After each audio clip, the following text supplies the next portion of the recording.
நான் ஆசையை வென்ற ஒரு புத்தனுமல்ல, என் காதலை சொல்ல நான் கம்பனுமல்ல.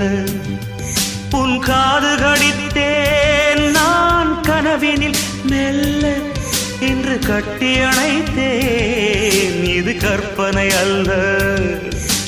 அடிமனம் தவிக்கும் அடிக்கடி துடிக்கும் ஆசையை திறகிவிடு, இருவிழி மயங்கி இதழ்களில் இறங்கி உயிர் வரை பரகிவிடு. முத்தம் வழங்காது ரத்தம் அடங்காது. அழகு அழகு